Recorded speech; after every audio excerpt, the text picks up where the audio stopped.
ఉపాధ్యాయ కేంద్రీకృత ఉపగమనాన్ని ఏ పద్ధతుల్లో నిర్వహించవచ్చో గుర్తించండి. ఉపన్యాస పద్ధతి, ఉపన్యాస ప్రదర్శన పద్ధతి, చారిత్రాత్మక పద్ధతి పైవన్నీ. ఉపాధ్యాయ కేంద్రీకృత ఉపగమనాన్ని ఏ పద్ధతుల్లో నిర్వహించవచ్చు అంటే పైవన్నీ. ఉపన్యాస పద్ధతి, ఉపన్యాస ప్రదర్శన పద్ధతి, చారిత్రాత్మక పద్ధతి ఇవన్నీ కూడా ఉపాధ్యాయ కేంద్రీకృత పద్ధతులే. ప్రాజెక్ట్ పద్ధతి, అన్వేషణ పద్ధతి, సమస్య పరిష్కార పద్ధతి ఇవన్నీ ఏంటంటే విద్యార్థి కేంద్రీకృత పద్ధతులవి. Next bit. ఇవ్వబడిన నియోజనాల్లో లేదా పనికి సంబంధించిన నిర్దిష్టమైన ఆశించిన ప్రమాణం మాపనం ఉపయోగించే సాధనాన్ని ఏమంటారు? రూబ్రిక్స్ నిర్ధారణ, చెక్లిస్ట్ నిర్ధారణ, మాపని. ఇవ్వబడిన నియోజనాల్లో లేదా పనికి సంబంధించిన నిర్దిష్టమైన ఆశించిన ప్రమాణం మాపనం ఉపయోగించే సాధనాన్ని రూబ్రిక్స్ అంటారు. విద్యార్థి అభివృద్ధికి తగిన అనుభవాలను కలగజేయడానికి వీలుగా లక్ష్యాలు ఉండడం. సమకాలీనత, ఉపయోగత్వము, ఆచరణ యోగ్యత ఏదీ కాదు. విద్యార్థి అభివృద్ధికి తగిన అనుభవాలను కలగజేయడానికి వీలుగా లక్ష్యాలు ఉండడాన్ని ఆచరణ యోగ్యత అంటారు.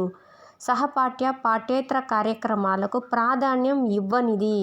పాఠ్య ప్రణాళిక, విషయ ప్రణాళిక, విషయ వ్యవస్థీకరణ ఏదీ కాదు. సహపాఠ్య, పాఠ్యేతర కార్యక్రమాలకు ప్రాధాన్యం ఇవ్వనిది విషయ ప్రణాళిక. ఈ క్రింది వానిలో స్వీయ వివరణ సాధనము: ప్రశ్నావళి, చెక్ లిస్ట్, రేటింగ్ స్కేల్, ప్రజ్ఞా పరీక్ష. స్వీయ వివరణ సాధనం ప్రశ్నావళి. నెక్స్ట్. విద్యార్థి ప్రతి ఉపకరణాన్ని వీలైనన్ని విధాలా ఉపయోగిస్తాడు. ఇది ఏ లక్ష్యానికి సంబంధించిన స్పష్టీకరణ, అవగాహన, జ్ఞానం, వినియోగం, నైపుణ్యం. ఇక్కడ విద్యార్థి దేన్ని ఉపయోగించాడంటే ప్రతి ఉపకరణాన్ని వీలైనన్ని విధాలుగా ఉపయోగించాడు. ఇది ఏ లక్ష్యానికి సంబంధించిందంటే నైపుణ్యము. నెక్స్ట్. శాస్త్రం అనేది ఒక ఆలోచన పద్ధతి, సమస్య పూరణం, అందులో ఒక దృక్పథం, అందులో సమస్య పూరణానికి ఉపయోగించే సాధన. ప్రకృతిలోని సంభవాలను పరిశోధించగా ఏర్పడే జ్ఞానం అని పేర్కొన్నది Frederick Fitzpatrick, Karl Pearson, Richardson, Arrhenius. ఇక్కడ సమస్య పూరణం అన్నాడు. సమస్య అంటే సన్నని గుర్తుపెట్టుకోమన్నాను. అట్లా గుర్తుపెట్టుకుంటేనే వీటికి ఆన్సర్లు చెప్పగలుగుతాం. సో దీని ఆన్సర్ రిచర్డ్సన్. సన్ వస్తే సమస్య అంతే ఇంకా. నెక్స్ట్. ఇంతకుముందు కూడా స్టీవెన్సన్ అని ఒకటి చెప్పున్నాను ప్రాజెక్టు పద్ధతి దగ్గర. అక్కడ కూడా ఇట్లాగే సహజ వాతావరణం, సమస్య పూర్ణం అని 2 సార్లు వచ్చాయి. సో స్టీవెన్సన్లో 2 సార్లు ఉన్నాయి. ఇలా గుర్తుపెట్టుకోండి. లేదంటే సమస్య ఉంది, దీంట్లో సన్ ఉన్నాడు, సన్ అంటే సమస్య అని గుర్తుపెట్టుకోండి అన్నాను. అది ప్రాజెక్ట్ పద్ధతికి.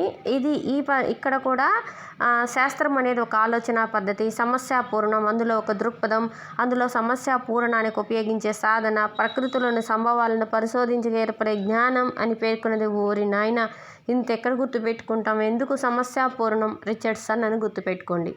క్రింది వాటిలో సమూహ మదింపు సాధనాలను గుర్తించండి. వ్యాఖ్యానాత్మక చిత్రపటం, పేపర్ పెన్సిల్ నికషాల కోసం వివేచన ప్రశ్నలు, రూబిక్ చెక్ లిస్ట్ పైవన్నీ అండి. సమూహ మదింపు సాధనాలంటే వ్యాఖ్యానాత్మక చిత్రపటం, పేపర్ పెన్సిల్ నికష కోసం వివేచనాత్మక ప్రశ్నలు, రూబిక్ చెక్ లిస్ట్ పైవన్నీ దీనికి ఆన్సర్.